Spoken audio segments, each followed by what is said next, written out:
네, 안녕하십니까. 평택촌놈 주식TV 테마주 적정주가 담당하고 있는 어윤학 연구원입니다. 네, 오늘 금요일입니다. 2019년 1월 18일 금요일 오전 9시 15분. 네, 오늘 녹화를 좀 시작을 하도록 하겠습니다. 장 초반이기 때문에 그 종목별로 어떤 강한 움직임이 나오고 있는 테마는 아직까지는 특별하게 나타나고 있지는 않고요. 자, 그래서 한번 좀 살펴보면은 네, 현재 좀 HTS에 약간 좀 문제가 좀 있네요. 그래서 사실 오늘은 뭐 HTS가 중요하진 않습니다. 네, 오늘도 역시나 그 최근에 어떤 이슈 위주로 좀 살펴볼 예정이기 때문에 그렇고요. 자, 일단 최근 그 시장이 정말 강하게 반등을 했잖아요. 그래서 뭐 이를 두고서 또다시 증권가에서는 상반기 내에 2300선 가능하다라고 얘기가 나오고 있는데 뭐 가능성이야 언제든 열려 있고 그 최근 이제 시장을 바라보는 어떤 몇 가지 기준을 좀 말씀을 드릴까 합니다. 일단 첫 번째는요. 미국의 그 증시, 미국 증시가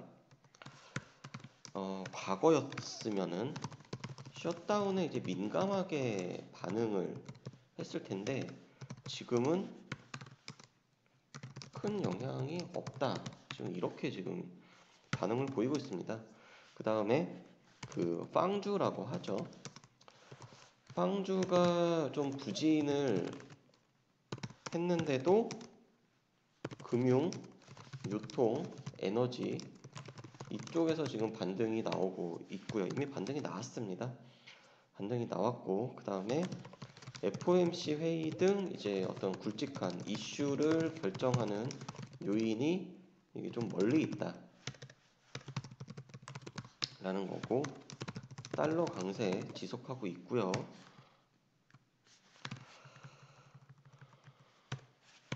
그리고 그 미중 무역 분쟁 이게 1월 30일이 이제 고위급 또 회담이 있다고 하는데 전에도 말씀을 드렸는데 단기간에 해결은 좀 힘들다. 다만 시간을 끌면서 점차 완화되고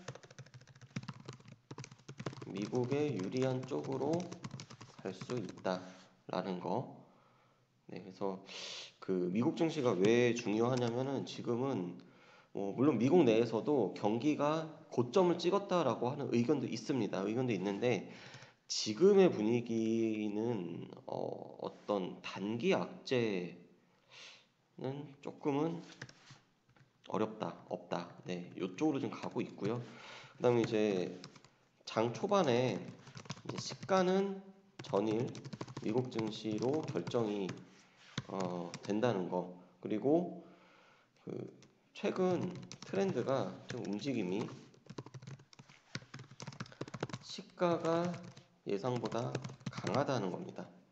그러니까 예를 들어서 전일 CME 그 야간 선물이 뭐 0.50 상승으로 마감을 했다 그러면은 과거였으면은 이게 0.40에서 0.60 이 정도 범위에서 시작을 했는데 지금은 한 0.8, 0.9부터 심지어는 이제 1포인트 이상까지도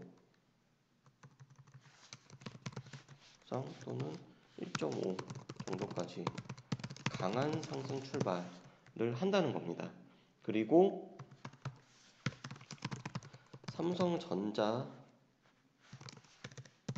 중심으로 대형 IT 종목에 이제 수급이 계속 유입이 되고 있어서 중국장 개장 전까지 시장 결정 요인은 삼성전자이다. 이렇게 보시면 되고요. 그 다음에 키워드 또 하나는 이제 코스피 200 선물. 이게 뭐냐면은 그 파생 상품이잖아요. 뭐 다 아실 거예요. 다 아시는데 파생 상품. 파생 상품이 뭐냐? 기초 자산. 움직임을 추종하는 상표입니다. 그러니까 예를 들어서 코스피 200 지수가 먼저 움직이고 파생이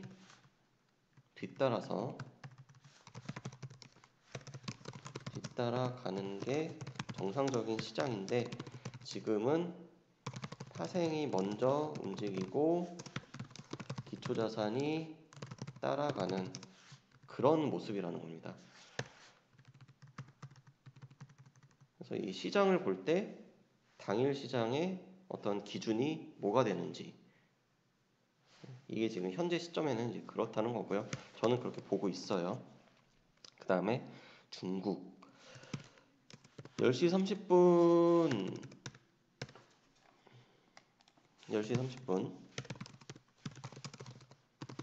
중국 시장 개장을 하면은요, 미국 그 야간 선물, 미국의 이제 나스닥 선물 두 개의 움직임이 우리나라 수급에 영향을 끼친다라는 겁니다. 그래서 자, 현재 이제 그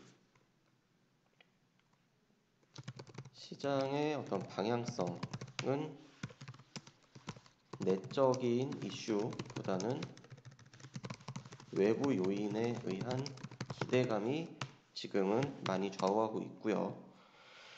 그래서 이제 확인할 내용은 단기적으로는 북미 고위급 회담, 그 이제 김영철 워싱턴 방문 결과 중요하다라는 거고, 그다음에 이제 미국이 그 화웨이 이제 검찰에 이제 기소를 했는데, 이 결과에 따라서 과연 또 중국이 어떤 반응을 보이는지 이것도 중요하다. 그래서 이 두 가지 정도.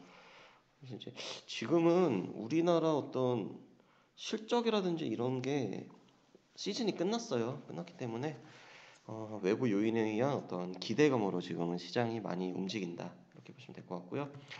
오늘 있었던 이슈입니다. 일단 오늘 이슈 1월 19일이죠. 8일 금요일. 트럼프가 셧다운을 두고서 계속 이제 민주당의 그 대표랑 계속 말싸움을 하고 있습니다. 네. 그렇고요. 그 다음에 북한의 김영철이 워싱턴에 도착을 했다. 그래서 오늘 폼페이오 만나고 빠르면 오늘 밤, 늦어도 내일 그 트럼프를 만날 거다라고 하는 건데, 2차 북미회담 장소가 베트남의 다낭 또는 하노이가 유력을 하다. 근데 그 대사관 같은 경우는요, 미국 대사관이랑 북한 대사관이 지금 지도로 봤을 때 굉장히 가까워요. 그래서 한 10분 거리에 지금 위치하고 있기 때문에 아무래도 지금 베트남은 거의 확정적으로 보는 것 같습니다. 그 다음에 이제 트럼프 미국 대통령이 직접 그 김영철을 만나고 난 다음에 2차 북미회담 관련된 발표를 한다고 합니다. 이것도 굉장히 지금 좀 중요한 이슈가 되겠고요. 그 다음에 북한이 탄도미사일을 폐기를 하면은 미국이 금강산이랑 개성공단에 대한 제재를 풀어줄 수도 있다, 이런 얘기가 계속 나왔는데, 북한이 이 의사를 지금 밝혔다라는 뉴스가 또 있었습니다. 근데 우리나라에서는 지금 대대적으로 보도는 안 하고 있고요. 그 다음에 그 미국의 문호신 재무장관이 그 미중 무역 분쟁을 지금 그 협상을 하는 동안에 양국 간의 어떤 관세를 조금 완화하자, 그런 이제 제안을 해가지고 또 이제 어제 미국 증시가 이에 대해서 또 화답을 했죠. 그리고 이제 1월 30일에 미중 고위급 회담, 그 무역 분쟁을 두고서 회담이 있다라는 거. 주요 이슈들이나 키워드를 이렇게 쭉 뽑아보면은 결국에는 이 우리나라에서 어떤 내부 이슈보다는 좀 외부 이슈 쪽으로 되고 있고요. 그 다음에 대통령께서 직접 이 수소 경제 강한 의지를 또 표명을 했죠. 올해 지겨우실 거예요, 진짜. 이 수소차 관련된 테마주 계속 움직일 겁니다, 정말. 예, 저는 그렇게 보고 있고요. 지금 몇 개를 지금 계속 살펴보고 있어서 한번 그 다음 주에는 수소차 관련된 종목들, 어떤 종목들이 조금 더 탄력을 보이고 있고, 어떻게 공략을 하면 되는지 말씀을 드리도록 하겠습니다. 그래서 오늘은 최근에 어떤 시장의 특이점 그리고 이슈 중심으로 한번 시장을 좀 점검을 해봤습니다.